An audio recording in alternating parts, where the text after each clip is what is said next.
Hey guys, welcome. We wanted to come here and share with you the full context of the story. We're so grateful for all the support that we've been getting. We're pretty blown away actually. We did not expect it all to come to this, but we figured we'd give you one clear video to just kind of answer all your questions. It all started with Poor Grotko reaching out to Eli and asking if we'd be interested in coming on Stories of Hope, and we right away said we would consider it. We just want to hear the details.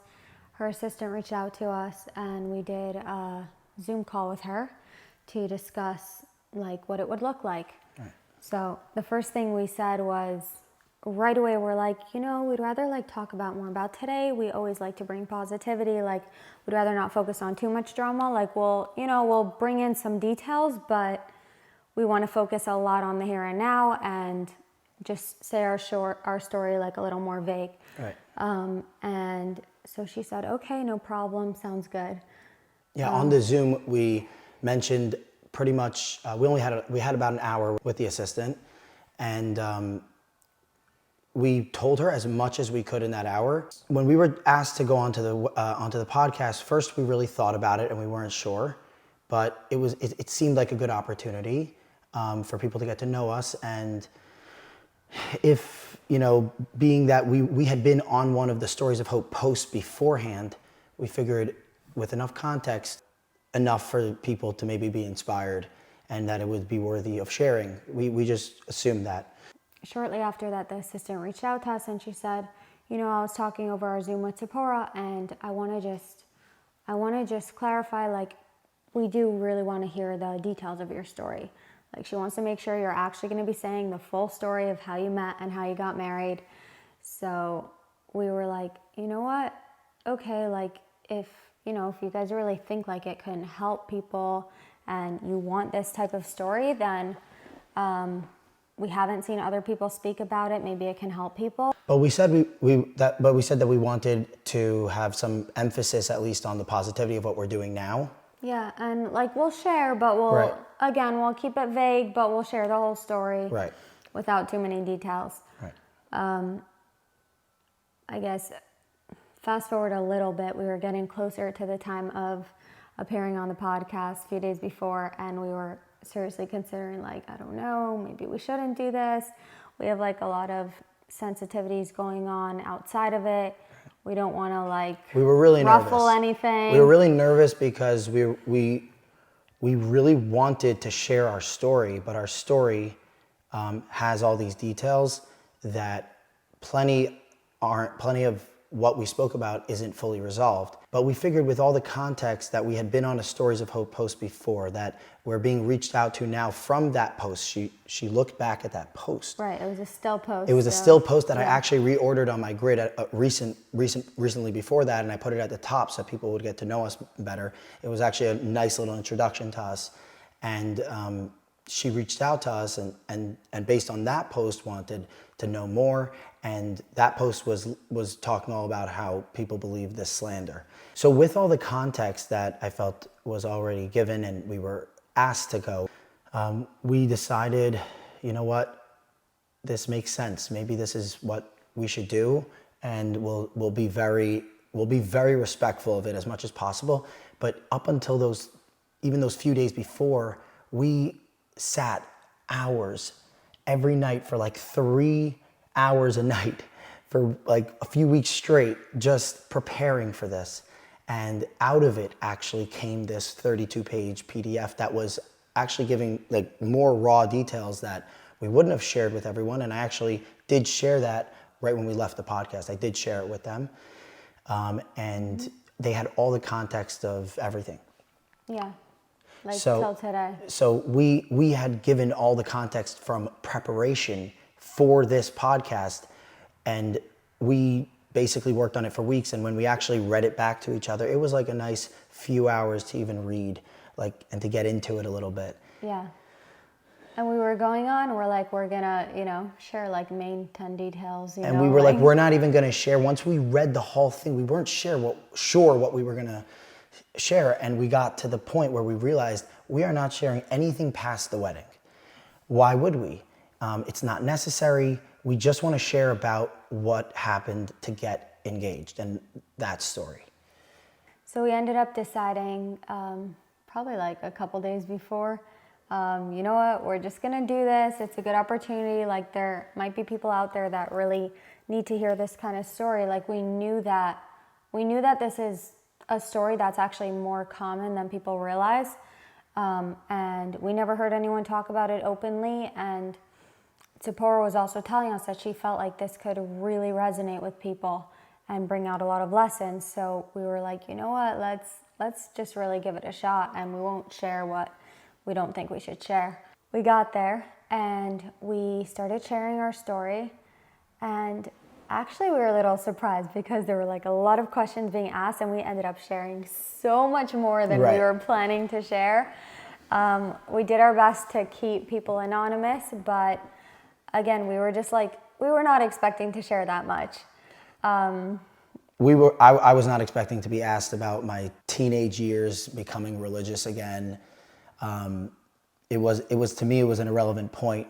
We just wanted to get to the story about how we met. So we were going straight to that. And she just, basically what we felt like we were being asked a lot of questions that at the time we thought we were having a conversation in a trusted room, basically, that we could trust that their edit would be normal enough that if she asked us some intense questions, that some of the things that we say. Oh, good. Yeah, it felt like a conversation. It felt like a very natural setting, and the edit will do the work afterwards. Right.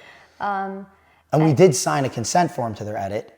Yeah. But we had a lot of trust that they wouldn't make it look like this type of rage bait when it was released. We were sent right before a consent form that we did sign. So we did sign that.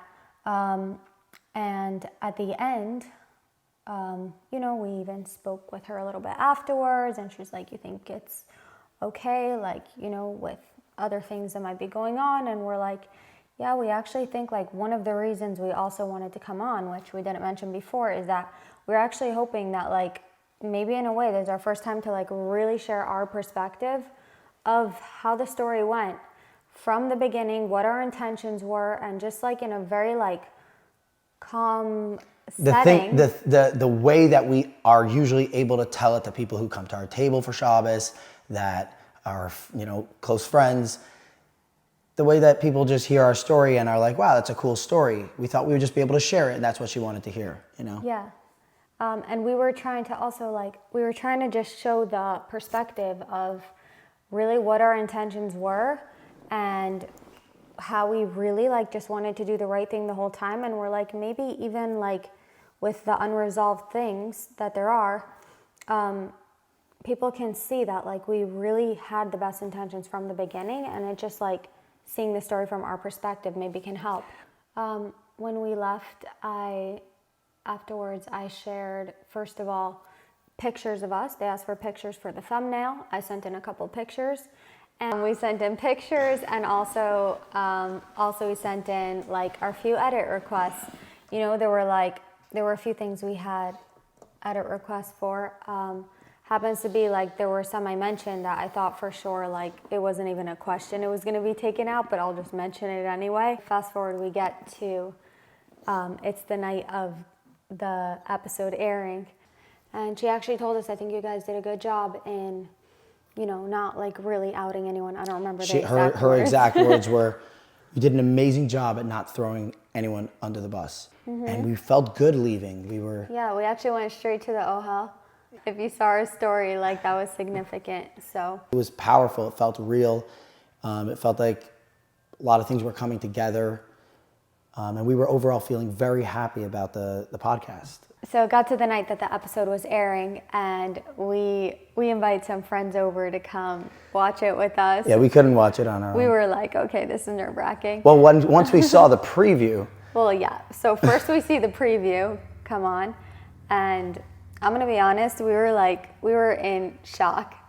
First of all, we were a little surprised by the details that were chosen to be put in the preview. We felt like there were some really nice details that could have been shared in the preview, and instead it felt like kind of scandalous.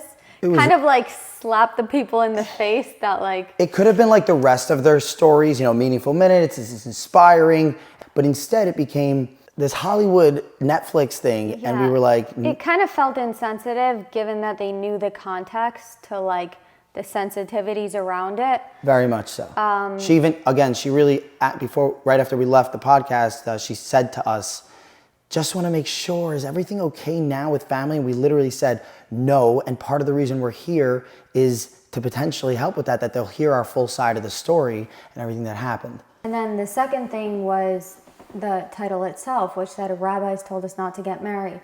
And we're like... You actually were texting her while we watched the episode, like right in the beginning. Yeah, right. So the second I saw that, I was texting the assistant. I'm like, why would they put that as the title? Like, if you listen to our story, you see the whole thing is that was the whole point. That's how crazy it was, that we really had the support of rabbis that were well respected. Right. It was just one in the beginning that was totally biased, that had the wrong guy to begin with, that got involved and didn't want it to happen. But other than him, the whole point was the support that we did end up getting. So we were a little bit annoyed by that thumbnail also because we're like, okay, again, insensitive to the situation that They did immediately switch that thumbnail. Right. Which I appreciated. They switched the title to say the lie that nearly kept them apart. Something like that. The lie that nearly kept them apart. Yeah, and they did change the picture, but it was even more AI. It wasn't even us at all. So yeah, either way, we're like, you know what? Not thrilled about those details, but we'll let it go. We watched the episode. Thank God we had friends with us. Oh my God. Every 4 seconds I was jumping out of my seat. We were genuinely shocked by the amount of details that were left in. Like, we didn't mind. We were like, okay, fine, whatever. If it helps people, the comments were already looking good. We knew there would be backlash from other people just based on the rage bait that they did, but we weren't really making that our concern at that point. We saw the positivity coming in. Yeah, exactly. And then also, there were just certain details we were like we said, we were surprised that they kept them in, and also specifically because we requested that certain ones wouldn't be kept in. We were just like, we were pretty surprised by it. Ultimately, we decided to kind of let it go because we did sign a consent form. Obviously, it felt like false pretenses because we're like, this is maybe full minute. Yeah. Wouldn't they make it appropriate? It was consent with false pretense because everything that they did, mostly at least, wasn't that crazy that they would. We didn't think they would do that. No, especially knowing the context of our story. We told them the context. It was very harmful to us, actually. The fact that they came around and tried to gaslight us and say that we did not give them context, fast forward, was crazy to us. Pretty shortly after it aired Sunday night. The next day I get a call. It was, 3 p.m.? And I got a call from, it was Nachi and Zipporah.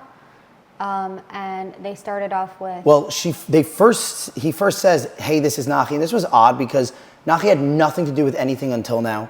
We didn't speak to him once. And he goes, this is Nachi Gordon, and Zipporah's on the line too. And I was like, hey, I'm here too. Mm-hmm. So right away they go with saying that, Nachi was mainly talking, and said that they were unaware that there was any ongoing family conflict, and they would never have aired it had they known. Because they don't air episodes where there's still ongoing conflict. We don't do that. Because we just did a family estrangement episode and peace campaigns that they do. Yeah. So he said... They're unaware. They said they felt like we were using them in order to kind of further a conflict. They told me that they got calls from family members or relatives giving some pushback and telling them about that there was still stuff going on. So I asked them who called and what they said, and they didn't want to tell me. And I told them also whoever did call, you're welcome to tell them to reach out. We're open. Yep. If they reach out in a way that they really want to talk and they're we genuinely thought that people could be calling them from all angles, and if there were some people calling with the right intentions, that they should rather reach out to us and respond accordingly to things that we've wanted responses from for years. That we basically didn't imply anybody, but they know who they are and they can reach out to us, you know. And overall, we felt like, you know, we gave the full like story. Like, I made it really clear to him that we had definitely shared all these details beforehand. We even told them, hey, we could send you the Zoom recording. Definitely shared everything. The details that we sent in, we had them written over text. We had what we gave afterwards. Like, we were very, very clear. And then Naki was telling me, so we're just not comfortable with it. We just feel like we were being used. I couldn't believe it. I knew pretty quickly that they were putting us in a tough position. I am very sensitive to people being invasive and meddling in our relationship. So they thought they could do that for some reason. As I remember it, he starts telling my wife that, you know, we didn't know that there was a family conflict currently happening. As my wife said, we definitely did. We could share that with you. And when we said that there, you know, we have Zoom recordings, we can definitely share that with you, they were a little quiet for a second and they were like, okay, but then just continued on and seemed like there was some kind of agenda, because we just said, look, we'll send them to you. And like, can we just end this here? We were like, we have the recordings. We definitely did do that if that's the case. And they said, yeah, but we don't feel comfortable having it up because of family conflict currently happening. So they're kind of gliding past that. Naki told me that pretty much I would have until like 5 o'clock and I should reach out to these family members and resolve things, or they're going to take the video down. He even said something. I'm going to add a point here. He said that it's not okay, you know, no matter what's going on, that we didn't know it was as intense as, you know, that there are family members who currently don't know where you live. With how many responses we have to that, it's really none of his business. Yeah. No, so I responded with telling him, you know, if someone reached out to you, you don't want to tell me who it is or what they said. Why don't you tell them to reach out to us? Like, actually, like with the right intentions, like in a caring way, we're open. And that was the same thing we did when we were dating, and that's what got us through. Because every lie that we heard, we were like, let's investigate. Yeah. And then his response was, oh, I don't want to get involved. We don't get involved. So I was just a little uncomfortable with that. First of all, my initial thoughts, and his also were, we don't want the video taken down. Like, that would be mortifying. Right. Yeah, but they were putting a stress on the fact that they're still ongoing, and that's the point. You used us. So the first thing I was feeling initially, and him also, was, we don't want the video taken down. That would be mortifying. So, okay, let's talk. What do you need? Like, obviously, like, we gave you all that information before. I don't know why you're saying that, but like... We told them basically, like, okay, if you're going to go down this route and you're going to take it off, it really was a waste of our time. Like, why would you even do that to us? And the second thing was that I really just didn't want to escalate anything. I wanted to make sure, like, everything was good and the phone call ended good. And it turns out, me just not trying to escalate, they managed to keep me on the phone for so much longer after I kept repeating the same things over and over again. And I also made it very clear, like, I will not reach out to anyone that doesn't support our marriage. Like, that's not something I want to do. Yeah. And they actually started pushing for me to reach out on my own without him. Naki Gordon started saying things to my wife that were so, I would say, out of bounds and out of line, but it was just so out of touch because he had no idea what was actually going on. So he was saying things as far as, like, there are brothers who don't even get to see their nieces and nephews. And that's, you know, just not right. And, you know, and just moved on to the next point. And we stopped him right there. And I started telling him, and she started telling him why they don't get to, you know, see and what was going on and exactly. Yeah.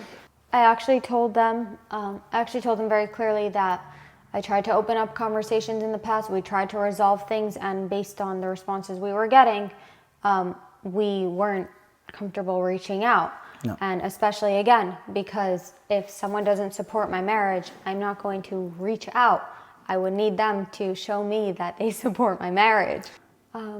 So they kept keeping me on that call. I felt like even whenever I said that point, it was just kind of like going out their ear. Aviva would say something, and then they would just ignore her and go back to their point. I said to them something that I I was scared to say to them, because if I was right, that was what they were doing. I was calling them out for it directly, which was their meddling. And I called them out for it. And I said very specifically, it sounds to me like you're meddling in a way that can destroy a marriage. And I told them that I've seen it before. I've seen it in my own family. I've seen it with friends. And you have to be very careful right now, because you guys don't know what happened and you're judging things without any context. Yeah. Well, actually with a lot of context, just not enough to be doing this the way that you're doing it, giving us an ultimatum. Yeah, 100%. So I got to a point where I saw that I couldn't really get off the call. I didn't feel like my points were being heard. So I just said, you know what, like, I'll let you know. Like, you're telling me I have till 5 o'clock. I'll let you know. You know, you're saying we have till 5 o'clock. I want to make this decision like properly. I actually said right away, just take it down. We don't need the stress. You said that after a few minutes. No, I said that after maybe 5 minutes. I said, I literally told I was like, my wife is 9 months pregnant, not the time. And she really didn't want to be embarrassed publicly by them taking it down and us having to explain to people why it was taken down. Yeah, so even when I said that, like, you know, I'll confirm with you, like, what our final decision is. They just weren't letting me get off the phone. And that's when I came back in later, you know, and I heard that. That's when I got back in and I saw Aviva still on the phone and I couldn't believe it. Yeah, and I was actually so happy he came back because I was like, okay, I'm done. You look tired. I was so tired. You look like you were at war for like an hour. I was trying so hard to get off the phone, but I wanted to be respectful. And so, yeah, I eventually hung up. Almost immediately afterward, I sent a message to both Zipporah and the assistant and said, just take it down. We don't want any of this. I feel like you guys I sent her a message also. I said, this has gotten too weird. We don't want it we don't want our story associated with you guys. Yeah, we're like, we feel like you're just like very involved in our personal life now, and we just don't want any of this. And you're using the video as leverage to try to get me to do something that I'm not comfortable doing and that would be harmful to me. And so we're like, okay, so just take it down. It is what it is. It's going to be mortifying, but we can't have this. We also felt like there was some more happening behind the scenes, but we weren't aware. Then I saw it wasn't taken down. You know, a little bit of time passed. I messaged the assistant like, hey, can you confirm, like, is it being taken down? Like I said, we wanted it taken down. So she's like, let me go check. So I get a then I get a text from Nachi, and he's like, hi, what's your final decision? So I said, I want it taken down. So he's like, oh, like, you want it taken down? He's like, you want it taken down now? Why do you want it taken down now? Like, can I ask why you want it taken down? So I'm like, yeah, because this is getting like, I'm getting uncomfortable with like you interfering in my personal life like this. Like, I just don't want any of this, so just take it down. His response to me was, I spoke to a rabbi. I think he can really help get involved in this whole situation. He said he actually knows that Rabbi Abadi Zatzal was involved in our situation, and he wasn't. And by the way, yeah, he wasn't at all. As far as we know, he wasn't. Maybe other people spoke to him and tried to get him involed, but he never got involved with us with this. Yeah, he was actually very much just like a close rabbi to me that was nothing to do with any drama. I just really liked him. Yeah. And then Rabbi Avi Ben Shushan was apparently being called by Nachi. He reached out to him. Right. So Nachi said he reached out to Rabbi Avi Ben Shushan, and he thinks that he can help like mend things with everyone. So I was just like, I don't understand. Take the episode down. Like, why are you involved? You keep saying you don't want to be involved. Like, I said to take the episode down. Why you're not taking it down? Do you not hear the words that are coming out of my mouth? So then time passes. Nothing doing. We're not getting any response. Why is the video still up? Why is the video still up? And there's so much happening behind the scenes. We know it because you're saying you reach out to a rabbi. You're talking to everyone like... Actually, he told us we have to take it down because of all these reasons, and then didn't proceed to take it down after the 2 hours that we had to decide. Yeah. So 5 o'clock came and went. The video was not taken down. We actually had a friend tell us, guys, that video is not going down. Meaningful Minute is keeping it up. They're getting 1,000 views an hour. It's not going down. And we were like, no, they need it down because they didn't know about. Because they're saying they didn't know about it. We were still like thinking what they were saying was the truth, but really we didn't understand how much they were still trying to meddle. Yeah. Tuesday morning, we woke up. We had a very hard night sleeping, to say the least. We weren't able to do anything normal, and this was on our mind the whole day. We were talking to people, trying to figure out what to do. Nobody's really able to give us answers. And we also felt like there was so much happening behind the scenes that was out of our control. We knew that there was this narrative being spread around about me, and the last thing in the world that we wanted was to resurface things that we fought to get married for 5 years ago that I should never have to defend myself again from. Yeah.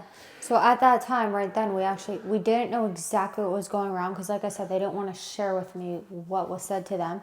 And we knew there was a lot happening behind the scenes, and we were just like really not comfortable with it. We felt very out of control, and we just wanted it to stop, honestly. We couldn't function. And we were contemplating deciding like what to do. And we ended up like deciding on like maybe we should post about this. Like we didn't know what would come of it, but we just felt like this is really crazy. I'm like having nightmares the night before. I'm like, there's something up. Like this feels even bigger than I realized.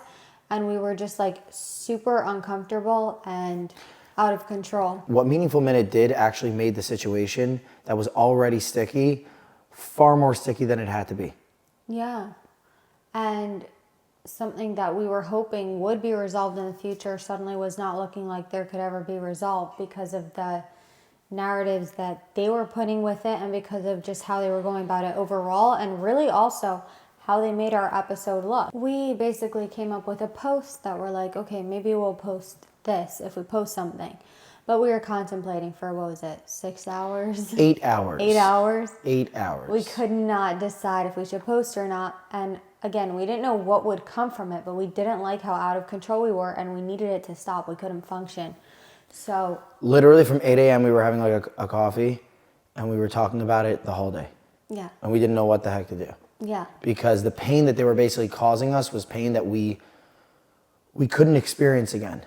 Yeah. It was the same exact feeling of people just like insecurity from outsiders in our union. yeah. And at the same time, like I felt a little bit deceived also, like A little. a lot deceived by the whole thing. First of all, by the fact that they were saying that they didn't know beforehand the complexities when we definitely told them. And second of all, the fact that they were saying they were basically using it as leverage. I don't know, you want to say like blackmail? Like They knew that we were doing this especially to help our business. This was a business brand collaboration. It was a deal. And they were threatening to back out of the deal and take down the episode, and we should suffer that embarrassment. For, in our minds, we thought that they would really take it down if we didn't listen to them. But they were just using it as leverage. They were using it as leverage, and what our friend said makes a lot of sense, because at the end of the day, it was a good episode, and whether it was for a few $1,000s, whatever it was, just to keep it up, they decided they're keeping it up against apparently everyone's wishes that called in also. When Meaningful Minute got these calls, they should have taken it down right away if they really believed that. By keeping it up and not taking it down, they might have been profiting from it, but that wasn't our concern. It was that we asked that it shouldn't be up. We were worried that they were using it in a way that made us feel uncomfortable intentionally until we decided to make a move for peace. And our explicit wishes were, please do not keep it up because you guys are getting involved. Yeah. And there was no communication after that for 24 hours. There was no communication at all. Yeah. We left it at that with them, and we expected them to take it off. Yeah. But when we realized that they wouldn't, and it was a full 24 hours later that we asked them, we were genuinely shocked, but we said, this thing that we've been talking about all day and contemplating had to happen. Yeah, so we ended up deciding okay, I think we should post it, because we didn't want to feel like out of control anymore. And I right away like hit post and like deleted my Instagram. She's like deletes her I'm like, Instagram. just let me know what happened. And he's like, this is blowing up. And I'm like, I think I was actually, before she posted it, I said like this, we were going through the back and forth, pros and cons of posting it. And we were going through the pros. And one of the pros were that we'll get a ton of support. I'm like, if we get 40 likes on this post and tons of people don't get what the heck is going on, okay, but at least we have 40 people who probably like read it through and like, are showing their support. Yeah. And you guys came through like way more than that. So I told him like, I'm deleting the app because this is stressful. Let me know what's going on. So then immediately it started blowing up in a way that we didn't expect. The support was endless, literally endless.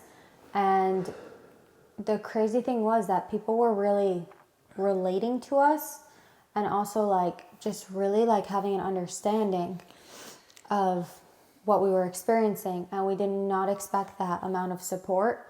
I've never gotten so many DMs in my life. We really wanted to try to get to everyone individually that reached out to us as much as possible.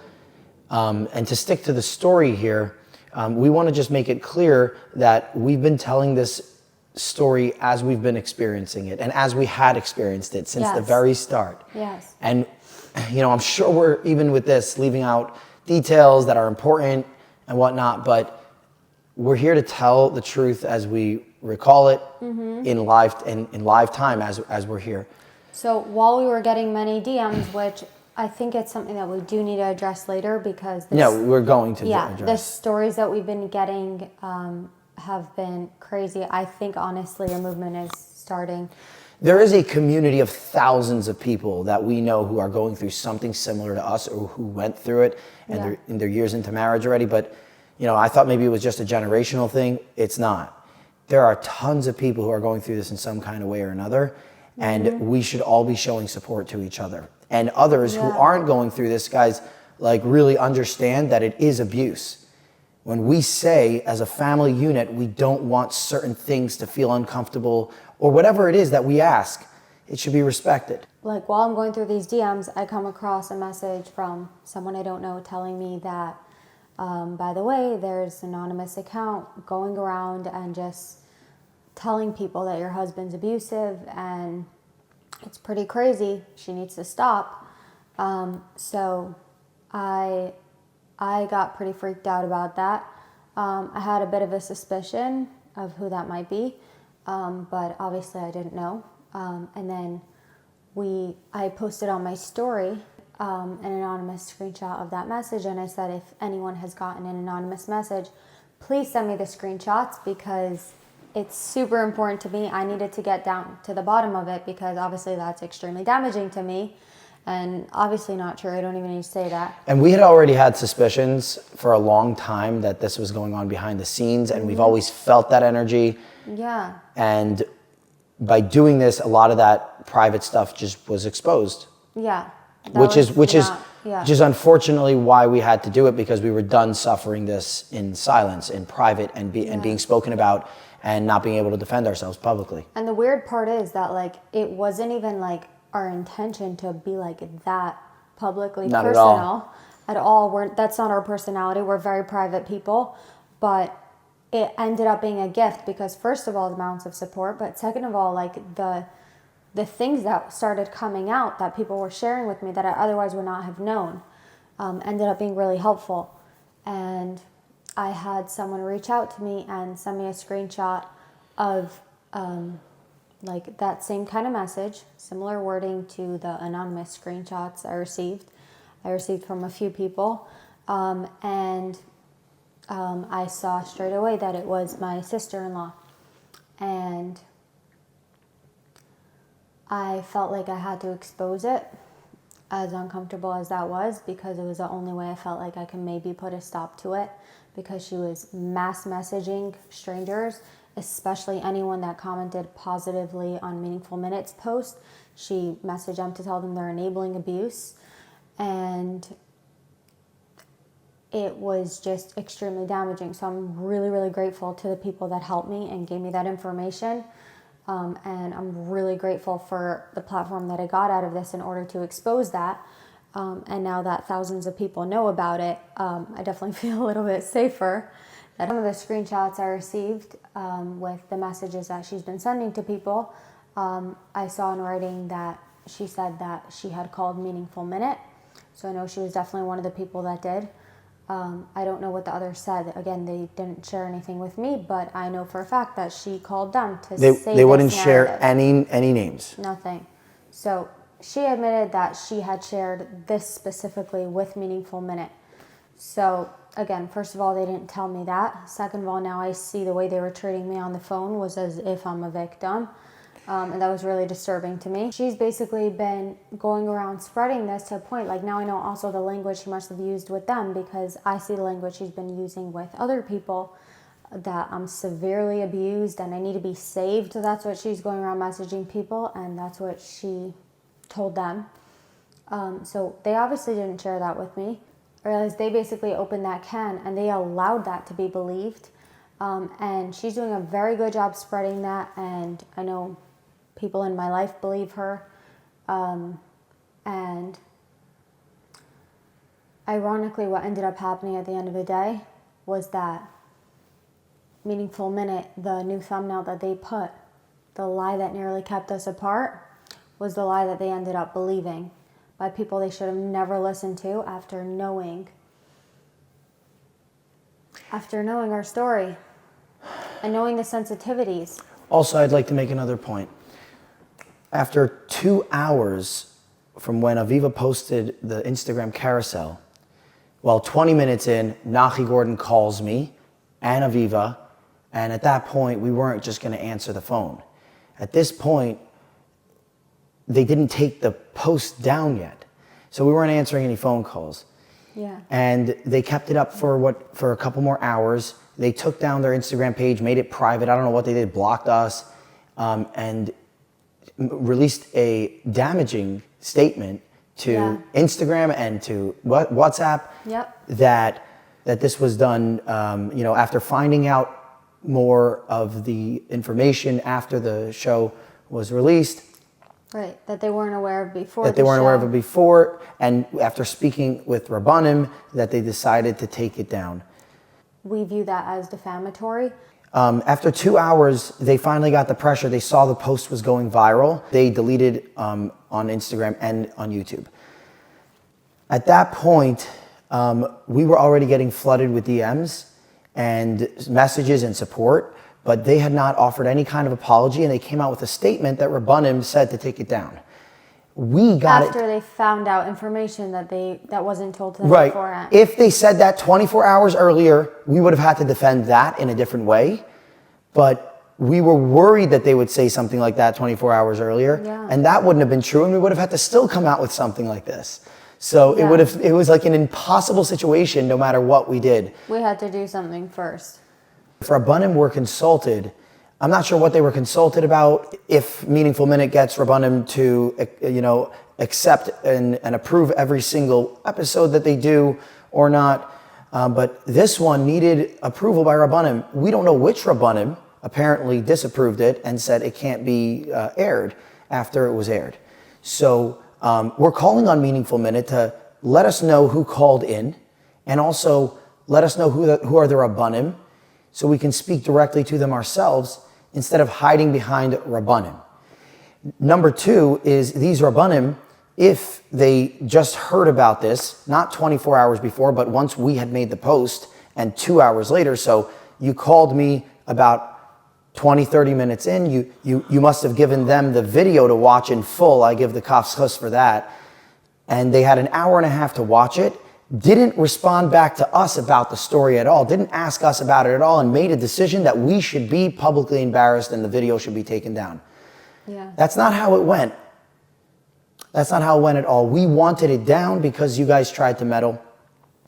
And Rabbanim, actually, if they had anything to do with this, it was in the most inappropriate and invasive way, and without hearing both sides. They could have called the Rabbanim that were in our And story. the Rabbanim that were in our story, we mentioned people only that helped us get there. Truthfully, we don't know the amount of damage that this has already caused us, and we don't have the time to explain everybody for the rest of our lives what happened here, the story. We just want to get back to regular business. But what seems like is going on for us is that our story was impactful and we were supposed to share it, just not through their channel. And that's why we're here. Yeah. I think a lot of people have a similar story, and we'll see what happens. We'll see what happens with Meaningful Minute and how they continue to respond. As far as WhatsApp goes and places like that, I think there's still very much like the way that looks, that video was taken down. It was a different kind of video. That edit was how it was. Then with that statement, and then with it disappearing, it's not a great look on us. As of this recording, they have not taken their statement back. They haven't done anything to say what transpired here. Our story now of what happened between Meaningful Minute and us is pretty much here. We're giving it to you guys. But finding out more as we go. They are welcome to respond back with an entire story of their own. We don't mind. We're here to tell our side of the story. Yeah. We want to thank you guys for showing up. And we've never done something like this. We'll try our best to continue to, just keep being a positive light and bringing light and spreading light. But what we see is that there's a need. There's a calling. There's something here that Hashem put in our hands for some reason or another to have conversations with others in the past few days that we thought we'd never have. And to spread this light of our story that we didn't know was even such a big light. We just wanted to share it and thought it could inspire a few. Yeah. We actually thought it was very niched out to like from birth, 18, 19, 20, maybe 22-year-olds that are going through something like this. And we didn't know how far it spreads and how many people are currently still going through it. Yeah. And by default, from what happened afterwards, we actually learned that there's a lot more current family conflict. We see also that there is so much of this conflict going on from all the messaging that we got, current conflict. And we wouldn't have gotten that unless this, all that happened afterwards didn't transpire. So everything is from Hashem. And to all the people that are reaching out to us or have a similar story, we'd obviously never share anything you're not comfortable with, but we want to hear your story. And if you even want to come on with us, we want to hear your story. Those stories really break our heart. And at the same time, we want to figure out what to do with those, because I think we're really building a community here, and so many people feel so alone, and we want that to end. Thank you all for making us feel not alone and for showing up in a way that we couldn't imagine. And I just hope that, we're guided in the way of doing the best thing with all the information that we're being given. And I hope that all of this ends as like a real movement and a real community. Yeah, same here. I think that we do have all an opportunity here. If this is really a movement, we don't know what to call it. We don't know exactly how to pinpoint what are all the issues, but we know deep inside that if we're being called to do something here, we'll be here. And if you guys have any ideas of how we can go about this going forward, any ideas for this podcast that we're now starting, this show, please. Or if you want to get involved. Or if you want to get involved in any way, sponsors, we just need help figuring this out.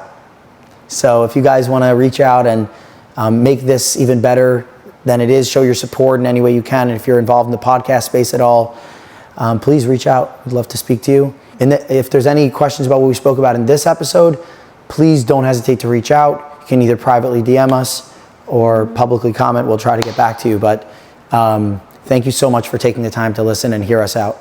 And we'll be back with more. Thank you for listening to The Elvie Show.